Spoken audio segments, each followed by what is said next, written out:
लग्नासाठी दुचाकीवरून निघालेल्या दोन वृद्ध मित्रांना चारचाकी गाडीने दिलेल्या धडकेत दोघांचाही जागेवरच मृत्यू झाल्याची घटना घडली आहे। पुणे-सोलापूर महामार्गावरील येवत ग्रामपंचायत हद्दीतील भुलेश्वर फाटा येथे गुरुवारी दुपारी 3:30 वाजेच्या सुमारास ही घटना घडली आहे। शंकर खंडू जगदाळे वय 68 व भगवान राजाराम टिमगिरे वय 65 राहणार दोघेही भरतगाव तालुका दौंड अशी अपघातात मृत्यू झालेल्या दोघांची नावे आहेत। पोलिसांनी दिलेल्या माहितीनुसार गुरुवारी दुपारी शंकर जगदाळे आणि भगवान टिमगिरे हे दोघे जण दुचाकीवरून समृद्धी मंगल कार्यालय येथे विवाहासाठी निघाले होते।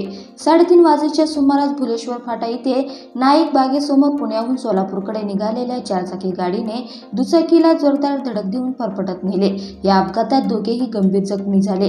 यावेळी स्थानिक नागरिकांच्या मदतीने तातडीने येवत ग्रामीण रुग्णालयात दाखल करण्यात आले, मात्र उपचारापूर्वी दोघांचेही निधन झाल्याची माहिती वैद्यकीय अधिकाऱ्यांनी दिली। याबाबत संतोष बाळासाहेब जगदाळे यांनी दिलेल्या तक्रारीनुसार कार चालक रघु ताराचंद काळे, मुळगाव काळीमाळा, सोनेसांगवी, निमगाव, तालुका शिरूर, जिल्हा पुणे यांच्या विरोधात येवत पोलीस ठाण्यात गुन्हा दाखल करण्यात आला आहे। याबाबत पुढील तपास येवत पोलीस करत आहेत।